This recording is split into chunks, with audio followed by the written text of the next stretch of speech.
প্রীতম জানালার পাশে দাঁড়িয়ে কলা বাগানের দিকে তাকিয়ে দেখতে থাকে। মাঝরাতে শুধু শেয়াল আর ঝিঝি পোকার ডাক ছাড়া আর কিছুই শোনা যাচ্ছে না। কই, অনেক রাতই তো হলো, কিন্তু কাউকে তো দেখতে পেলাম না। না না, এখানে কি হয় আমাকে দেখতেই হবে। প্রীতম এক দৃষ্টিতে কলা বাগানের দিকে তাকিয়ে দেখতে থাকে। হঠাৎ সেই কালো চাদর পরা লোকটা কলা বাগানের দিকে হেঁটে যেতে থাকে।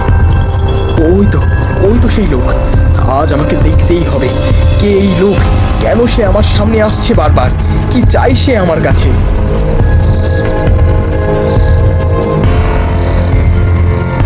কে কে আপনি? আমার দিকে তাকান। কি চান আপনি? আর এত রাতে এই কলা বাগানের দিকে কেন যাচ্ছেন? প্রীতমের কথা শুনে লোকটার চোখ লাল হয়ে যায়। ভয়ঙ্কর এক চেহারা নিয়ে লোকটা প্রীতমের দিকে তাকায়। প্রীতম ভয় পেয়ে যায়। কে তুমি? কি চাও তুমি?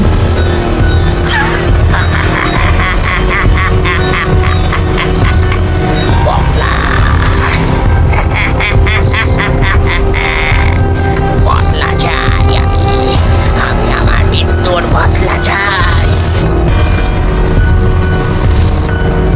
কি বাবা, তুমি এত রাতে এখানে? তার আগে তুমি বলো, ওই লোকটা কে ছিল আর আমাকে কেন মারতে চাইছিল? আর কেন বলছিল বদলা চাই? সব বলবো বাবা, কিন্তু তার আগে চলো, তুমি আগে বাড়ি চলো।